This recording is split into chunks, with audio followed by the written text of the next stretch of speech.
अब हम लोग बात करेंगे students bore model of hydrogen atom की, और हम लोग देखेंगे कि जो हाइड्रोजन एटम प्रपोज किया गया था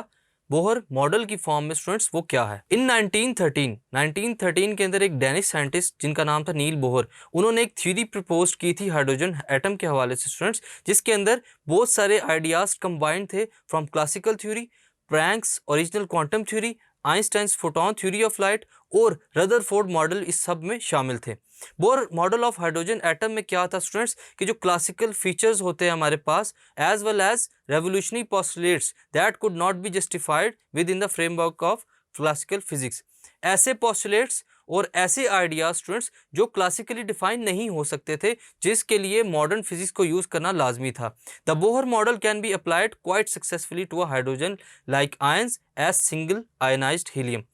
जो बोहर मॉडल है स्टूडेंट्स वो सिर्फ और सिर्फ या तो हाइड्रोजन एटम्स के लिए इस्तेमाल हो सकता है, हाइड्रोजन लाइक आयंस के लिए इस्तेमाल हो सकता है, सिंगल आयन हीलियम और डबल आयन जो हमारे पास लिथियम होता है स्टूडेंट्स, उसके लिए हम लोग इस बोहर मॉडल को इस्तेमाल कर सकते हैं। स्टूडेंट्स बोहर मॉडल के हमारे पास कुछ पोस्टुलेट्स डिफाइन किए गए हैं। अब उन पोस्टुलेट्स में हमारे पास क्या चीज़ सबसे पहले बात की जाती है स्टूडेंट्स, उसमें हम लोग बात करेंगे सबसे पहले इलेक्ट्रॉन की मूवमेंट की, कि इलेक्ट्रॉन सबसे पहले पोस्टुलेट को बोहर के देखते हुए कि इलेक्ट्रॉन कहाँ पर मूव करता है और कौन से ऑर्बिट में होता है। The electron move in circular orbits, electrons लाजमी बात है कि सर्कुलर ऑर्बिट्स के अंदर ही रिवॉल्व करते हैं और कहाँ पर चक्कर लगाएंगे, वो न्यूक्लियस के गिर्द under the influence Coulomb's force, और वहाँ पर जो फोर्स होती है स्टूडेंट्स, जो अट्रैक्टिव फोर्स है जो न्यूक्लियस और इलेक्ट्रॉन को अपने ऑर्बिट के अंदर ही रखती है, वो कौन सी फोर्स होती है, कूलम्स अट्रैक्टिव फोर्स। किसके दरमियान, इलेक्ट्रॉन और पॉजिटिवली चार्ज न्यूक्लियस के दरमियान। अब ये हमारे पास दो फोर्सेस इक्वल हो जाती हैं, क्यों, क्योंकि यहाँ पर सर्कुलर मोशन भी हो रही है स्टूडेंट्स, और यहाँ पर हमारे पास जो अट्रैक्टिव फोर्स है वो भी मौजूद है। तो सर्कुलर मोशन के लिए जो रिक्वायर्ड फोर्स होती है स्टूडेंट्स, यहाँ पर वो हमारे पास सेंट्रीपिटल फोर्स होगी, और जो अट्रैक्टिव फोर्स है वो कूलम्स फोर्स है, जो कि आपकी स्क्रीन पर दिखाई गई है mv²/r which is equal to ke²/r²। mv²/r हमारे पास क्या है, सेंट्रीपिटल फोर्स, और ke²/r² हमारे पास क्या है, अट्रैक्टिव फोर्स। स्टूडेंट्स इन दो फोर्सेस की वजह से जो इलेक्ट्रॉन है वो एक ऑर्बिट के अंदर रिवॉल्व करता है इजीली। ओनली दो stationary orbits are allowed for which orbital angular momentum is equal to an integral multiple of h/2π। Students हमारे पास सिर्फ ऑर्बिट्स तो बहुत तरह के होंगे, लेकिन जो स्टेशनरी ऑर्बिट्स हैं जिसके अंदर जो इलेक्ट्रॉन है वो रिवॉल्व कर सकता है, वो वही होंगे हमारे पास जिनका ऑर्बिटल एंगुलर मोमेंटम किसके इक्वल होगा, h/2π के, जिसको हम लोग लिखते हैं mvr is equal to nh/2π। यहाँ पर h हमारे पास क्या है स्टूडेंट्स, प्लैंक्स कांस्टेंट, और h की वैल्यू हमारे पास होती है 6.6256 multiply by 10⁻⁻34 joule seconds.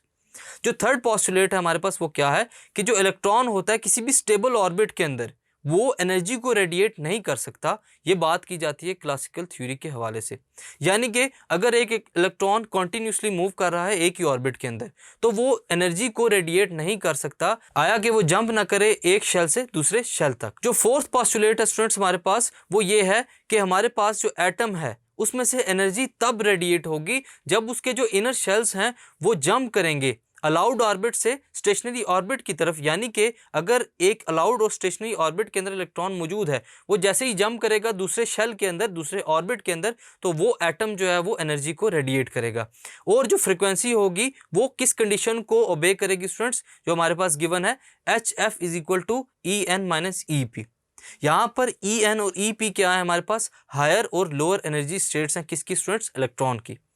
Further अगर हम लोग बात करेंगे इस मॉडल के बारे में स्टूडेंट्स, तो वो क्या है कि हम लोग इसमें देखते हैं कि इन पोस्टुलेट को ओबे करते हुए हमारे पास जो एनर्जीज हैं, फ्रीक्वेंसीज हैं, इलेक्ट्रॉन की जो निकलने वाली एनर्जी है, लाइट है, वो किसको फॉलो करती है स्टूडेंट्स, जो मॉडर्न फिजिक्स है उसको। और जब हम लोग इस बोर के मॉडल को देखते हैं स्टूडेंट्स, तो हम लोग ये ऑब्जर्व करते हैं कि ये ज़्यादा एटम्स के लिए जो है परफेक्ट नहीं, ये किसके लिए, सिर्फ सिंगल एटम्स के लिए, या हमारे पास single atom hydrogen like ions के लिए और डबल आयंस के लिए, या फिर हम लोग ट्रिपल आयंस की बात करते हैं। यानी कि अगर सिंपली बात की जाए तो ये सिर्फ एक ऐसे इलेक्ट्रॉन के लिए स्टूडेंट्स पॉसिबल है जो क्या करता है, जो ट्रांजिशंस करता है किसके अंदर, शेल्स के अंदर। सो स्टूडेंट्स ये है हमारे पास Bohr model of hydrogen atom, जिसमें हम लोगों ने देखा कि हाइड्रोजन एटम्स के अंदर इलेक्ट्रॉन्स की क्या कैरेक्टरिस्टिक्स होती हैं और एटम्स की क्या प्रॉपर्टीज होती हैं जिसकी वजह से वो रिवॉल्व करता है ऑर्बिट के अंदर। Thank you.